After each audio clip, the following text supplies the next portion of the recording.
تو ہمارے ہاں کچھ لوگ سمجھتے ہیں کہ سخاوت صرف رمضان میں ہی کرنی ہے، اور رمضان میں ثواب زیادہ ہے، ورنہ راشن ونڈن والے لوگ کو عیدوں بعد بھی بھوک لگ دیجئے، عید کے بعد بھی اسی طرح ہی غریب کے ساتھ پیٹ ہوتا ہے، لیکن توجہ نہیں کہ مہنگائی اور سختی کے اس دور میں اپنے مسلمان بھائیوں کا، عزیزوں کا، اہل محلہ کا ہاتھ بٹائیں، پیار کریں۔ علم کا لغوی معنی جاننے کے ہوتے ہیں۔ علم حاصل کیا جاتا ہے کسی چیز کی معرفت کو حاصل کرنے کے لیے۔ جب ہم کوئی علم حاصل کرتے ہیں تو ہم یہ چاہتے ہیں کہ ہمیں اس چیز کے نفع اور نقصان کا پتہ چل جائے، اور جب ہم دینی علم حاصل کرتے ہیں تو اس کا مقصد یہ ہوتا ہے کہ ہمیں رذائل اور خسائل ان دونوں کی خبر ہو جائے، خیر کیا ہے شر کیا ہے اس میں تمیز کا ملکہ ہمیں نصیب ہو جائے، اچھائی اور برائی کھل کر ہمارے سامنے واضح ہو جائے۔ یہ مقصود ہوتا ہے علم سے۔ علم سے، تعلیم سے مقصد زیادہ باتیں کرنا نہیں ہوتا۔ ایک آدمی بہت زیادہ باتیں کرتا ہے تو شاید بڑا عالم ہے، ایک شخص بہت زیادہ گفتگو کرتا ہے تو اس کے پاس معلومات زیادہ ہے، ایسا نہیں، بلکہ حضرت عبداللہ ابن مسعود رضی اللہ تعالیٰ عنہ سے جب کسی نے پوچھا تھا کہ بڑا عالم کون ہوتا ہے، تو آپ فرمانے لگے جو رب سے زیادہ ڈرے وہ بڑا عالم ہے۔ اور دلیل انہوں نے یہ دی کہ اللہ کریم نے قرآن مجید میں فرمایا ہے کہ انما یخشی اللہ من عبادہ العلماء، اللہ کے بندوں میں سے جو عالم ہیں وہ رب سے ڈرتے ہیں۔ تو دینی تعلیم، اس کی معلومات حاصل کرنے کی کوشش کریں، صحیح کریں۔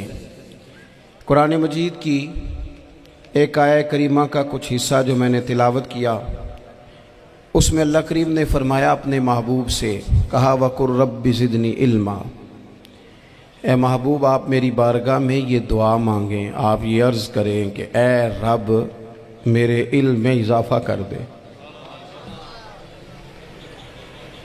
اے مالک میرے علم میں اضافہ کر دے۔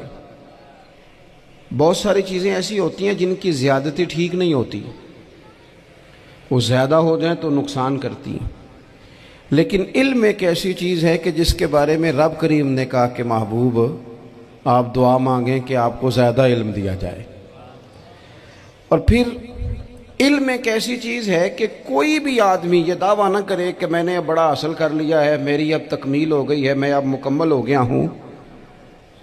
جن کو اللہ نے غیب کے خزانوں کی کنجیاں دی ہیں نا، ان سے بھی رب کریم نے کہا ہے کہ محبوب آپ دعا کریں کہ مالک میرے علم میں اضافہ کر دے۔ تو جب وہاں تک یہ بات ہے تو پھر عام آدمی کو بھی چاہیے کہ وہ اپنی معلومات میں اضافے کا شوق پیدا کرے۔ اور تیسری بات یہ کہ جو حضور کے علم شریف پر بات کرتے ہیں وہ بھی اس آیت سے سیکھیں کہ حضور کا علم تو ہر روز رب اس میں اضافہ فرما رہا ہے، تو ہر روز اضافہ ہو رہا ہے۔ وَلَلْآخِرَةُ خَيْرٌ لَكَ مِنَ الْأُولَىٰ، ہر روز ترقی ہو رہی ہے حضور کے علم شریف کی بھی۔ تو ہمارے ہاں زیادہ تر لوگ بات اس لیے سیکھتے ہیں کہ میں کوئی کہیں سے مسئلہ سیکھوں گا پھر جا کے اپنی مسجد کے امام کو تنگ کروں گا کہ وہاں تو میں یہ سن کے آیا ہوں تو یہاں یہ کام کیوں نہیں ہوتا۔ میں کوئی بات سیکھوں گا تو پھر میں اس سے بحث کا دروازہ کھولوں گا۔ علم کا مطلب ہی اپنے آپ کو سنوارنا ہے۔ معلومات حاصل کرنے کا مطلب یہ کہ آپ کے عمل میں پختگی آئے، آپ کے کردار میں پختگی آئے، آپ نے جو سیکھا ہے آپ اس کے مطابق اپنے آپ کو ڈھالیں۔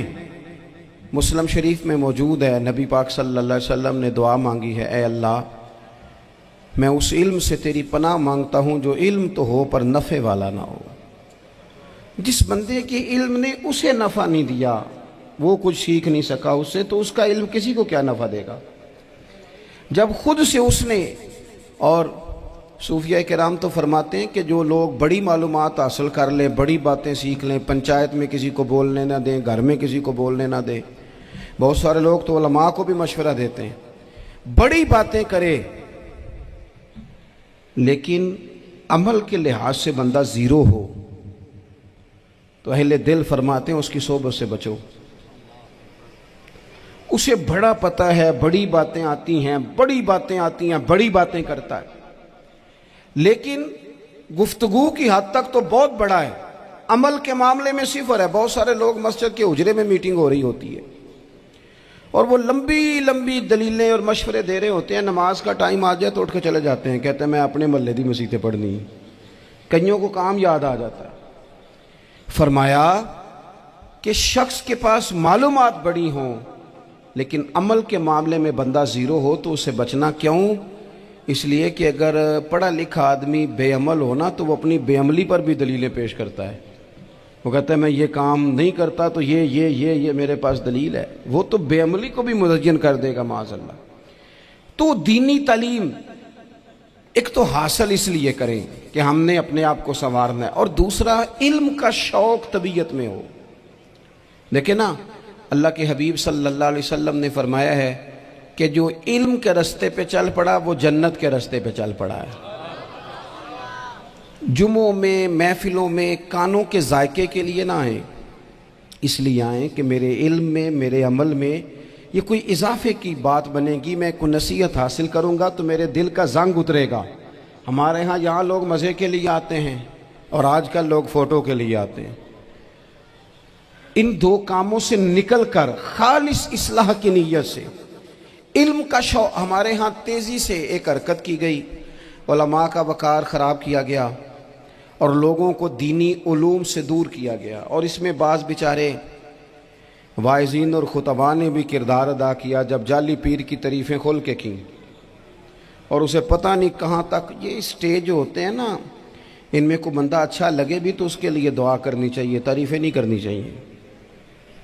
تعریفیں اس کا کوئی فائدہ نہیں ہے، اس بندے کو تو دعا کا فائدہ ہے۔ اگر آپ کو اچھا لگ رہا ہے تو اسے دعا دیں، اس سے زیادہ کچھ نہیں کریں۔ اور ہمارے ہاں جناب وہ نقیب محفل بیچارے کی شامت آ جاتی ہے اگر تعریفیں تھوڑی کرے تو، کہتے ہیں انہوں تو نام ہی نہیں لینا ہوں۔ وہ بھائی اس کے نام لینے سے آپ کا قد اونچا ہوتا ہے۔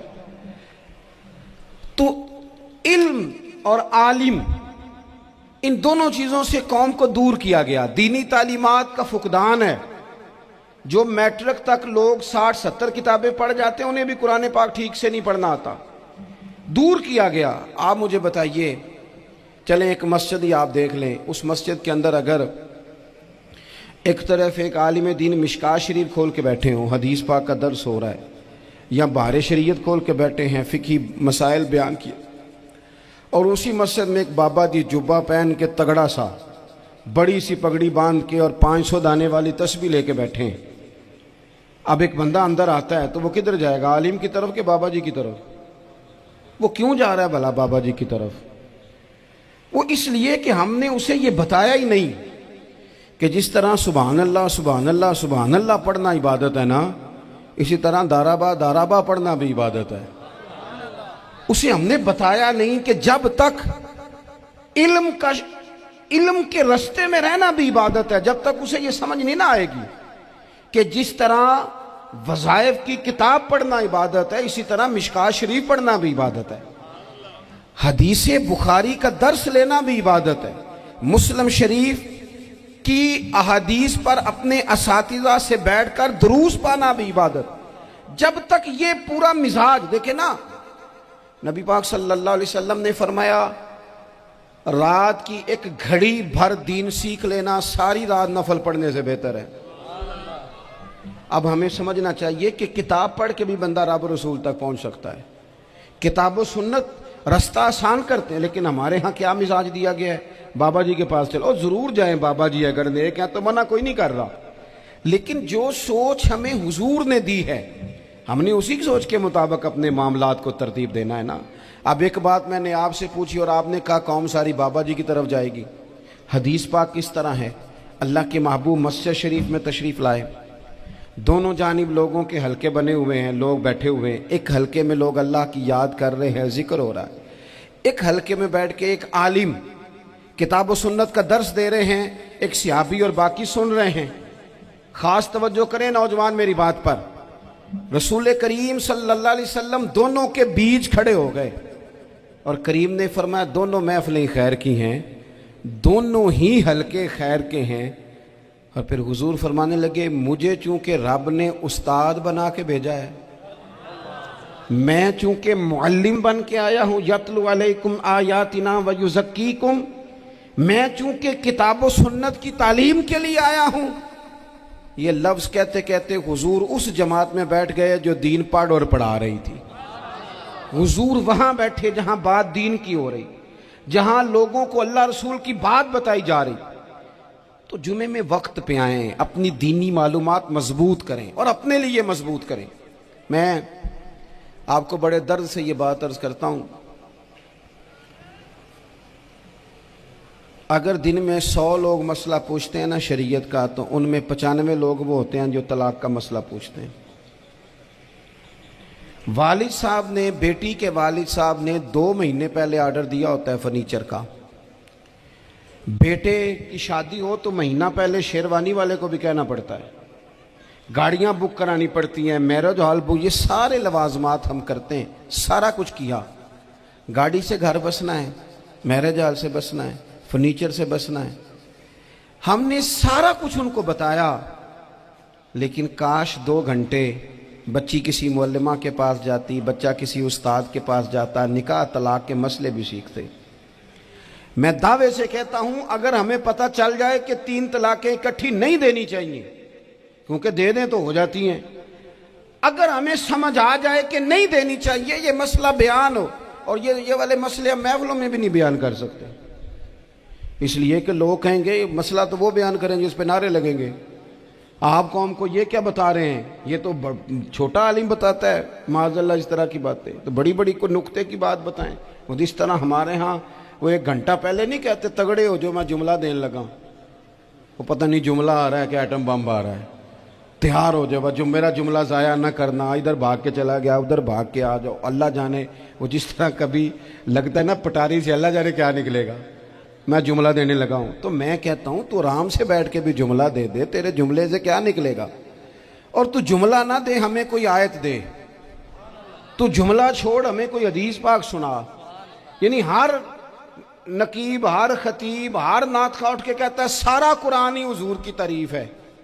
اور بھئی اگر سارا قرآن حضور کی تعریف ہے تو چند آیتیں پڑھ دے پھر تو بھی، تو نے پڑھی تو ایک بھی نہیں اور تو کہتا جا رہا ہے سارا قرآن ہی حضور کی تعریف ہے۔ یہ والی تعریف بھی تو سنانا قوم کو، جو یہ بچے ان کے استاد انہیں سکھا رہے ہیں اور یہ سیکھ رہے ہیں، اس طرف بھی تو سفر کریں۔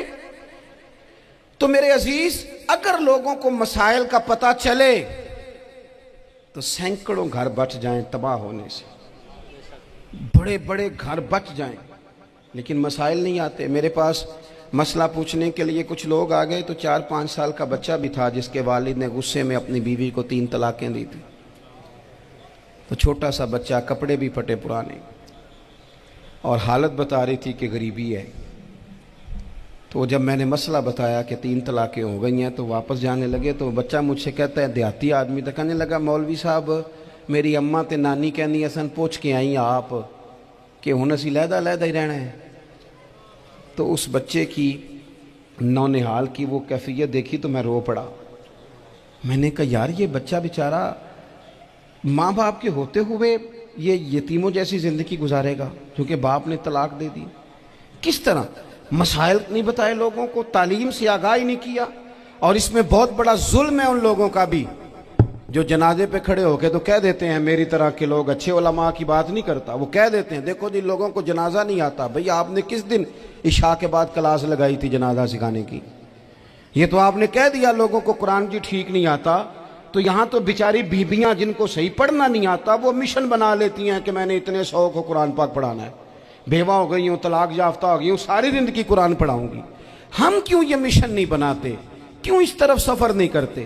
ایک تو دینی معلومات میں، دینی علوم میں اپنے آپ کو لگائیں اور ذوق پیدا کریں کہ جو چیزیں مجھے نہیں آتی میں نے وہ سیکھنی ہے، جو معاملات مجھے نہیں آتے میں نے ان کی طرف سفر کرنا ہے۔ ایک تو اپنا یہ مزاج بنائیں، اور جب آپ دینی علوم سیکھتے ہیں تو پتہ ہے کون سا منظر قائم ہوتا ہے؟ منظر وہ بنتا ہے کہ حضرت ابو ہریرہ بھی دین سیکھا کرتے تھے، حضرت عبداللہ ابن عمر بھی اصحاب صفہ میں رہا کرتے تھے، حضرت انس بن مالک بھی رہا کرتے تھے، اور ایسا منظر بنتا ہے کہ حضرت سیدہ خدیجہ الکبریٰ رضی اللہ تعالیٰ عنہ فرماتی ہیں سیدہ فاطمہ حضور کی گود میں بیٹھی ہوتی تھی اور نبی پاک سے باتیں پوچھتی تھی اور حضور انہیں بتا رہے ہوتے تھے۔